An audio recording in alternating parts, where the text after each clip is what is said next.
I want to have Till Lindemann on the next League of Distortion album. Just dream big, right?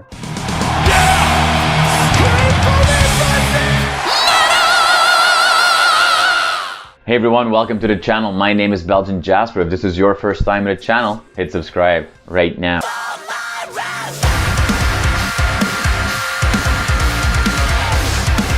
Jim, thank you so much for your time this morning for me, afternoon for you. With the release of the last Kissin Dynamite, obviously you were kind of doing a release from your couch. I know you have a new couch and it's a very comfy couch. But today we are in a different world. There's more interaction possible. Just to kind of draw the parallel to that last Kissin Dynamite release now of League of Distortion. Very different yet similar, and we'll get back to that in just a second. But how is the experience this time for this release? Yeah, so actually it's a different flat, a different couch.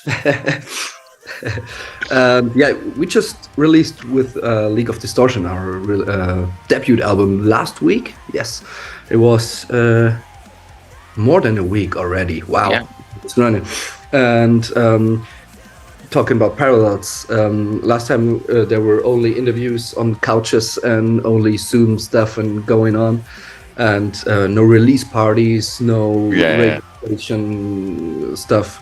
And this time we had a release party in a metal club here in Mannheim, in my town where I live.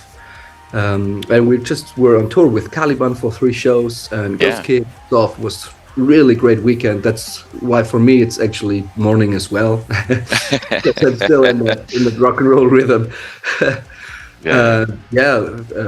It's just crazy what's going on right now. I've heard it all about my act, my ambition, but never gave a shit, never gave a shit. Now, I was speaking to Mark of Caliban last, I'm gonna say, about in March, I think, maybe in April, and he at the time was already teasing that he couldn't share too many details at that time, but he was like, yeah, there's a lot of cool things happening in the German heavy music scene, and we're working on something that you'll see hit the road. On paper, one could say like, well, either these bands, they perfectly fit together or they don't fit together at all.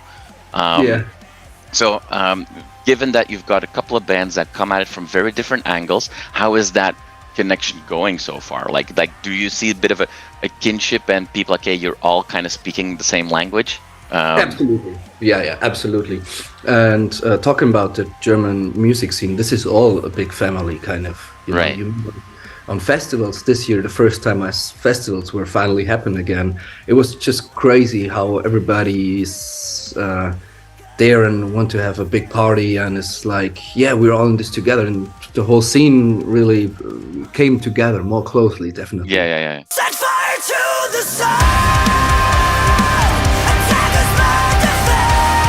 Everybody is happy and happy for each other, you know. This is crazy. Feels really cool. Now on tour so far, no practical jokes. I remember Alcatraz with Kissin Dynamite and a fake COVID result. No scares so far for anyone in the group? No, absolutely not. It's actually quite boring talking about that. Maybe we should change that the next weekend. Yeah. I will bring some fake COVID stuff. No, let's not make joke about that. It's bullshit. Yeah, definitely. It's awesome to be in a tour. Especially, the Ghostkid guys I've knew before really well. These are talking about different genres. These are the most punkiest, and I don't talk music. Yeah, for sure. Okay, but let's talk music for a second, because obviously that's also why we're here. Although I'm sure that we could have a fun chat about touring, for hours and hours. Let's look at the music, because, like I said, I mostly know you from Kissin Dynamite before. Now League of Distortion, but for you, working with such a completely different vocalist that also allows you to go into so many different areas, is it having a band like League of Distortion, is that for somebody like yourself just a necessity to explore different parts of your own artistry? Yeah, absolutely. You know what started with Children of Bodom when I was 16 years old is still there. You know, that more metalish, more dark flame in my heart, right? Yeah. So you know, I like all kinds of music. I listen to from death metal to reggae and everything in between, and just to have the opportunity, the chance to do a kind of totally different guitar Right. playing was such a cool, how to say, challenge for me. Yeah. And asked me like 2 years ago, something like that, like in the middle of COVID, like, do you want to get a band with me and let's just make music and have fun? It's all about fun, okay? And I was like, all right, I'm in. I never can say no to Anna. It's crazy. We know each other for almost 10 years, I think. Oh wow. So there's a really close friendship. And she's been on tour with us, with Kissin Dynamite as well, before, right? And on the record before Ecstasy, she had that featuring appearance. So we know touring already. We know making music a little bit at least together. So it wasn't all new. But for me personally, it was a real cool challenge because I've never played that kind of music, that genre. Okay. You know, Yeah. Irish, modern metal stuff. I listen to it a lot. You know, like in the gym, I listen to Thy Art is Murder and stuff like that. The real heavy shit. For sure. And I was always fascinated about these deep riffing guitars and stuff. And then we formed that band. We wrote the first songs, and I was like, "Oh, that's exactly what's missing in my box of." Yeah. You know? So and that's why there are actually no real lead guitars on that album, because it's very riff oriented. Yeah. That's what I wanted to do, you know, like to do the Rammstein thing. Just and I don't need to play fast solo stuff in that band. I do that in Kissin Dynamite a lot. Yeah, no, for sure. I mean, the Rammstein guys definitely, you know, I remember them saying, or as an interview in the late 90s, like, you know, a good riff is always better than a great solo. But I'm a bitch, right? Yeah, riff is better than solo. No, solo is way better than any riff.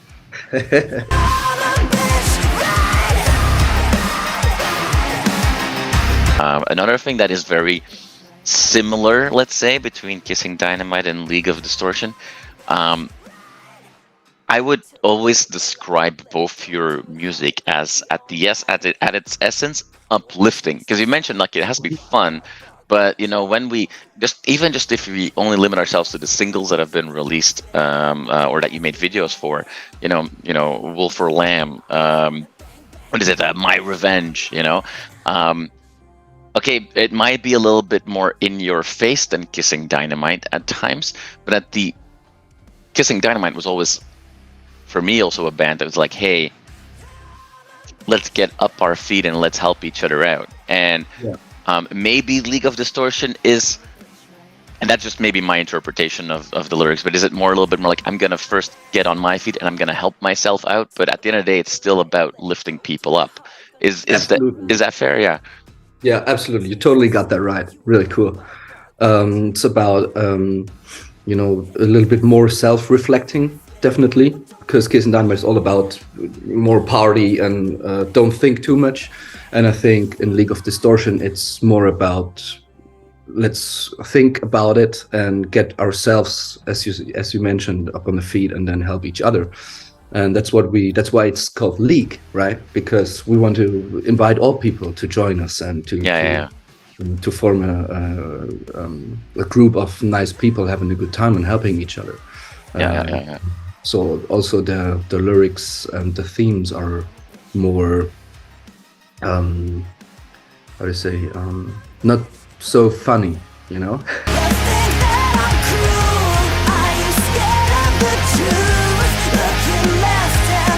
You mentioned before already, well, Anna already played with us before. You've got some guests on your album too.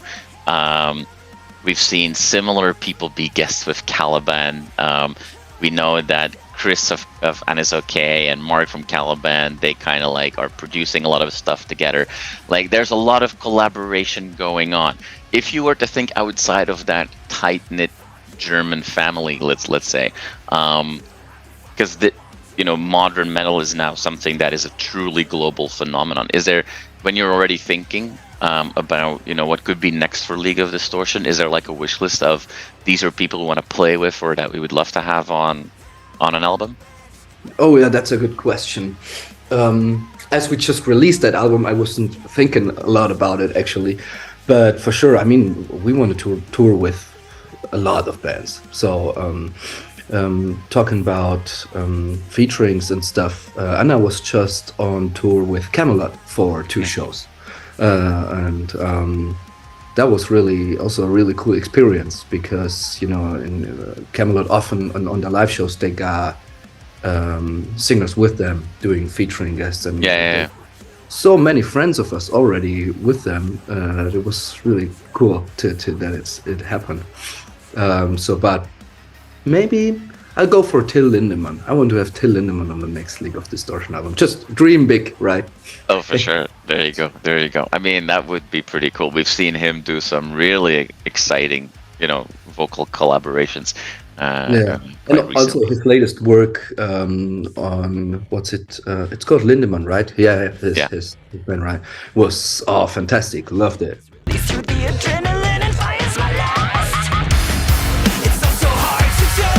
Let's zoom in a little bit on this tour. Like, it's a really cool package. It's kind of like everything that is exciting about modern music in Germany right now. So far, what has been the highlight?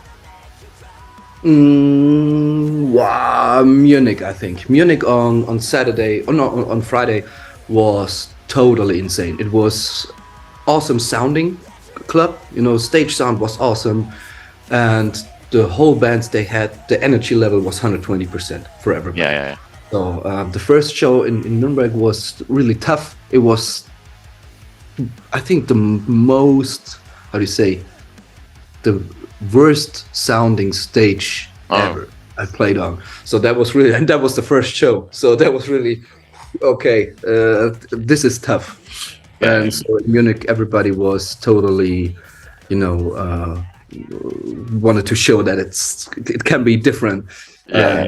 So everybody was like 100%, 120% on. And it was just awesome. The energy from the people, from the bands, it was only dream about that. It's awesome.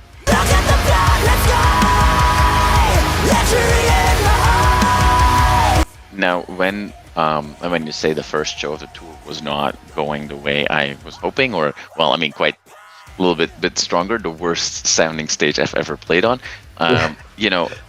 Technically speaking, League of Distortion is a new band, is a young band.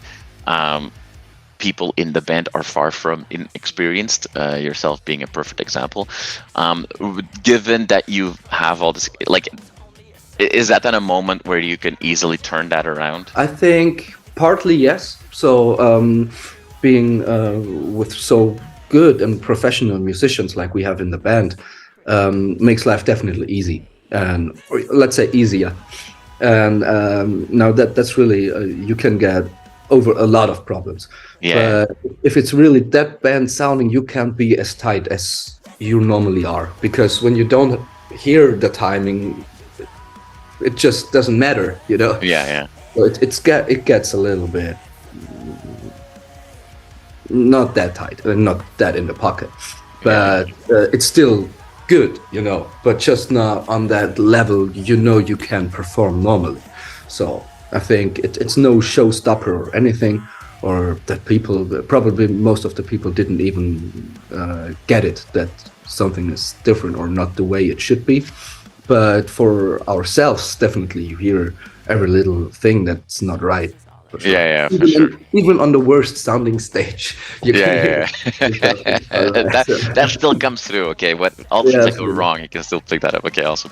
Now, but it doesn't matter. Over the years, we've went to so much bullshit on stage and stuff. Actually, I think nothing can give me a hard time. This is my alibi. I'm gonna make you cry. on the last show in Cologne, the drummer Steve of Ghostkid jumped off his drum set and broke his ankle. Oh. And he played the whole show with the left foot. So he played the bass drum with his left foot and the whole show, and just got picked away then from the medicine guys from stage, pulled into hospital and stuff. And so that punkiness that you were talking about earlier, there you go. Awesome. Absolutely. So shout out to Steve. What a rock and roller, man. Look at the blackened sky, lechery in my heart. We've seen the publicity about League of Distortion. Napalm's not going to stop pushing this band anytime soon. And we're very quickly, even though it's December as we're talking, we're going to be thinking about, the spring and the summer very quickly, and then Europe turns into this wonderful collection of summer festivals, and which will also be the first year that the first real year that there's all these options again. Last year there were still several festivals canceled, which means that there's also going to be a more demand for Kissin Dynamite. So if you're already looking ahead to the spring, to the summer, what should your fans expect? Like, is there going to be a lot of time for League of Distortion? Is it the priority right now? Or are you going to have to tour with Kissin Dynamite first and foremost? Yeah, so definitely I'll probably be on tour the whole summer. Because if there's no League of Distortion show, there's a Kissin Dynamite show. Yeah. So, things are already in planning, and like will be a lot of things going on. Really crazy. So, for example, Kissin Dynamite just released the show at Alcatraz No, not Alcatraz Festival. What's it again? Just forgot that in that minute. Was it Grass Pop? Grass Pop. Yeah, thanks. Yeah. But fuck, waited for that my whole year and my whole life, and now I forgot the name. If you want, we can do it again, no problem. Like I said, everything can be edited. It's funny. Let's let it in. All good. Let me tell you about an ancient tale. Countless years ago. No, really, that's like one of the greatest festivals in Europe, right? To play. Yeah. Also for League of Distortion, we already got Metal Fest in Czech Republic, for example. And there's so many more to come. Like, just can't talk yet about it. Yeah, for sure. But talking priorities, definitely. I mean, Kissin Dynamite is the band I play in for 20 years, right? So this is definitely always be priority number one for me. Which means when there are shows at the same date, I probably call a friend of mine and he will play guitar in League of Distortion. Are you alive? I thinking about doing double shows when it's on the same festival, and you can do that. I think for festivals it'll be probably a good thing to do. Right. We had a show in August, League of Distortion supporting Kissin Dynamite, and it was crazy to play that show because not of the mind or of the fitness. I can do that. I can do 2 shows, no problem. But in terms of your daily practice and your when do you eat? You got no time to eat because you can't you can't eat before the League of Distortion show, not in between, and after Kissin Dynamite comes from stage like 2 o'clock in the morning. You're not hungry anymore. So if we would have been on tour with those 2 bands, I definitely can't play in both bands because I will lose so much weight that I'm probably not there anymore. So. Yeah, so just like Steve was carried off of the stage by medical teams, if you do end up playing multiple shows, we'll just see like roadies come up to you during a guitar solo and just like feed you like a snack while you're playing. That's a good thing. Or like in hospital, you get the infusion. Just you got no time to eat. Just here's your bag and all good.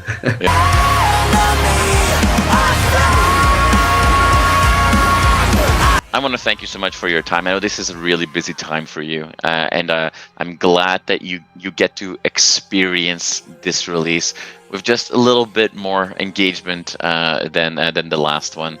Maybe when you're driving in between shows and it's 3 o'clock at night and you can finally eat, you're like, last time I could just, chill on my couch and see the fan reactions that way. But I think you love this way still a lot more. So Absolutely. Thank you so much for your time, Jim. I look forward to seeing you with either band on a stage, because I'm planning to visit some of the European festivals for sure, and we just still have to, you know, see that package of Kissin Dynamite and League of Distortion. And sure, if Caliban wants to support and Ghostkid wants to tag along, they're all welcome, and you should come to North America and we'll do a show in Canada here.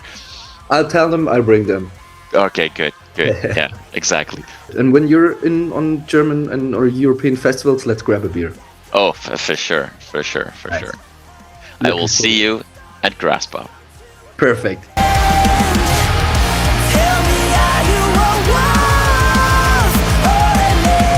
You are awesome for watching this video. Click right here to see more content like it and subscribe to the channel.